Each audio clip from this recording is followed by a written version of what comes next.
The Fast and the Furious franchise has changed a lot since it was first introduced. What started as a series about racing for pink slips has since become a car-based heist franchise with super spy elements. Basically, Vin Diesel just had the Fast and the Furious films swallow up the XXX films that he was also a part of. They are tonally one and the same now, only the word family gets thrown around a lot more than it would in the XXX movies. And just a little bit ago, we got the first official trailer for the 9th film in the series. Or 10th, I suppose, if you count the spin-off film Hobbes Show, which is apparently going to become its own separate yet still connected series. Probably has something to do with Vin Diesel and The Rock not getting along all too well. Anyways, you know that we here at Screen Rant just have to break this trailer down and see what kind of awesome car-based action and big reveals the next film in the series is gonna bring. So let's park that car for a moment and take a look at F9, The Fast Saga.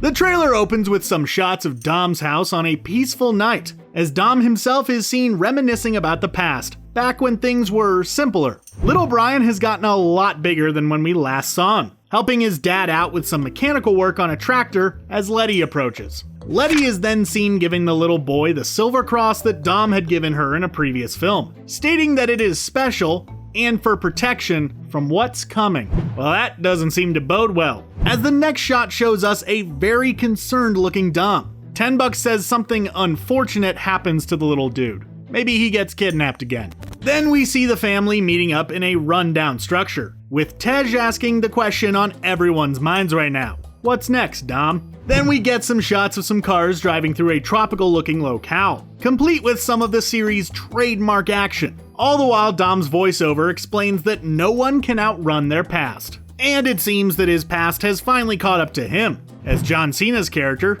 Jacob, is seen standing in front of Dom, as a squad of soldiers flank them. We get some more action shots as we also get the usual bad guy breakdown. Turns out, Jacob is a master at pretty much every skill a bad guy could possibly need in this universe. Thievery, assassination, and, of course, he is a dang good driver. Oh, and he is also Dom's brother. Like, actual brother.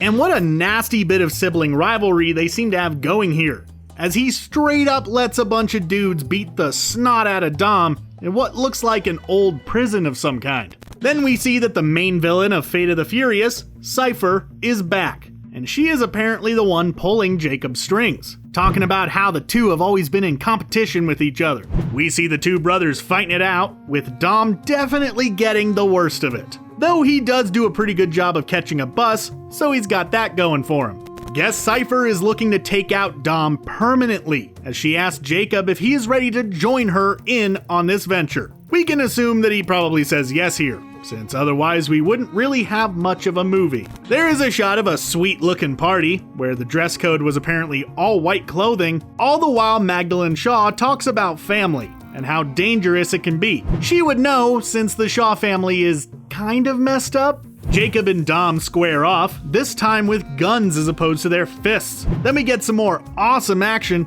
showing us that the family is completely on board, with Letty even saying that she would ride to the death with Dom. And then we get the reveal of the rocket car, a Pontiac Fiero with a rocket booster strapped to the back, which Tej seems to think is just about the dumbest thing ever. Though Roman seems to like it, or maybe he's completely terrified of it. Jury's still out on that one. There is some more of the series' trademark action, showing some of the most insane crashes ever, including this one, which shows what looks like the prison truck from Deadpool 2 flipping end over end, which doesn't seem to faze Dom in the slightest. Just another day at work for him at this point. We see a bridge collapsing under Roman and company's ride, which will eventually prove to be a problem for Dom and Letty. While the two are trying to escape some helicopters and catch Jacob, who himself manages to hitch a ride off of a cliff thanks to Cypher and a magnetic jet of some kind. The pair find themselves quickly running out of ground. But that doesn't seem to be a problem for Dom, who just guns it into the remaining bridge support and uses the rope to swing his car across. 'Cause physics, I guess. We then get the title card, followed by the big reveal that Han,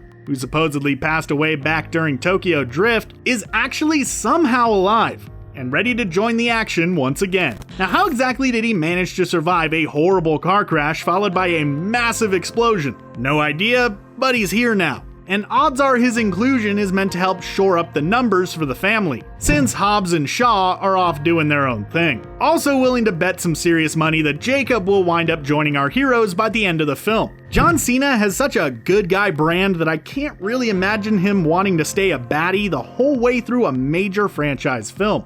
Doesn't really go with his whole look.